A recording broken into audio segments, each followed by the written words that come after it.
Oh, Boku, dake. What is going on, guys? Welcome back to the channel. It's Professor Anime coming back at you with another video. In today's video, guys, I am here to bring you all my review of Boku dake ga Inai Machi, episode 11.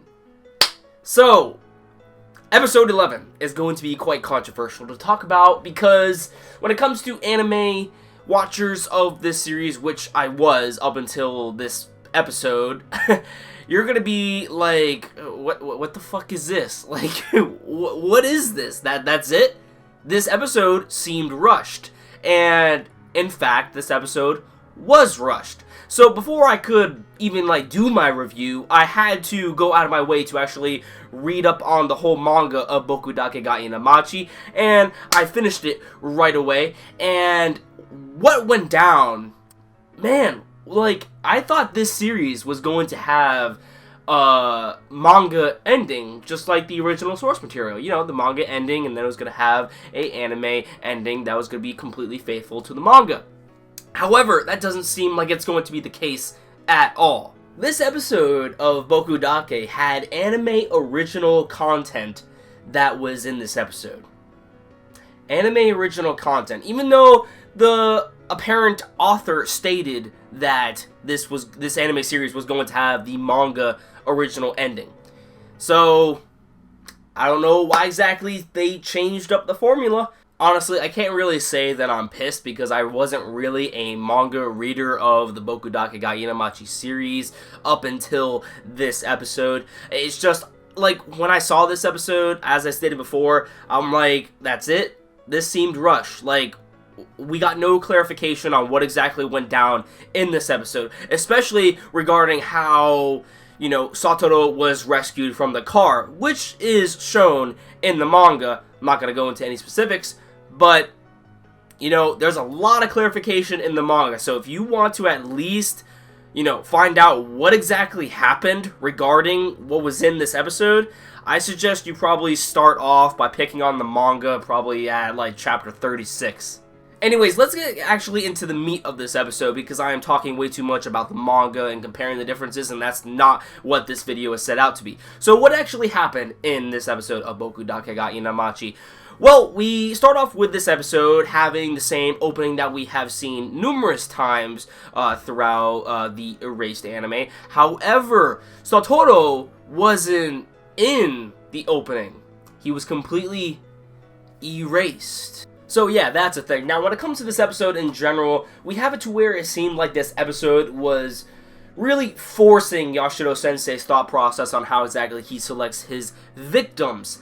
And we don't really necessarily get a motive behind why he acts the way he acts, but we do get a little bit of clarification from a backstory in the beginning of this episode as to why he ends up selecting his victims, or how he ends up doing that, excuse me. And we get this backstory to where apparently he ended up receiving a box of hamsters from one of his classmates. I guess the hamsters were like school pets, and it was his turn to basically take care of them. He ends up taking them home and completely drowns all the hamsters in wine, I guess it was. I could be wrong on that, but I think it was wine. And pretty much all of them die except for one, and one of them is clinging on to dear life by standing on one of the corpses. Now, when it comes to the hamster that was standing on one of the other hamsters in the beginning of this episode, that possibly could be symbolism for Satoru.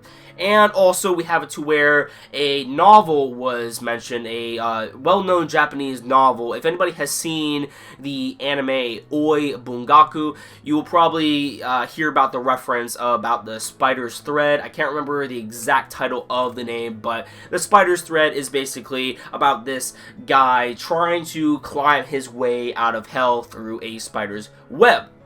And this also references Satoru by basically always being the one trying to interfere with Yashiro Sensei's plans, because once Satoru ends up getting knocked down, he ends up coming back up, basically trying to get his way out of hell. So it's kind of like implicating at the fact that while, Yashiro Sensei is trying to get rid of him, Satoru always manages to come back. So it has been 15 years since Yashiro Sensei tried to dispose of Satoru, and now we are back in the present timeline. However, the timeline has been redone because back when Satoru first experienced his revival, he ended up changing the timeline to where now he was back in his younger schoolboy days, and he had the same mindset as a 20-something-year-old, but the body of a child.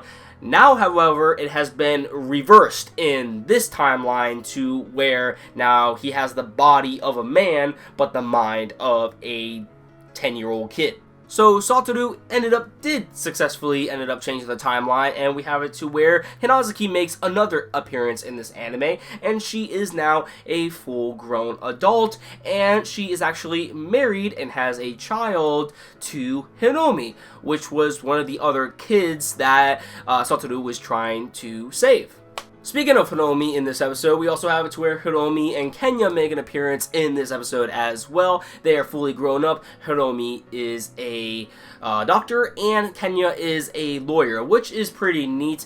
But other than that, that is pretty much all of the original source material that was added in the anime for this episode of Boku dake. The other half of this episode was pretty much just all anime-only content.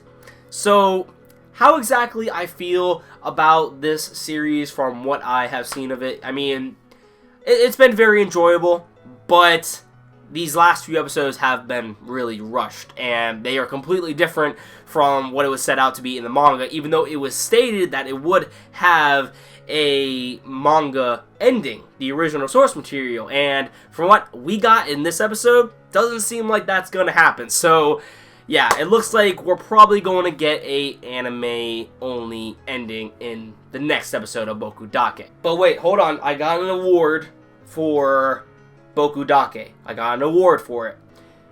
We gotta give Satoru's mom the Mother of the Year award for this season of anime. We really do, don't we? Don't we? I think we do. I think we do. I mean, she took 15 years out of her life to help her son through the recovery process when he was in a coma.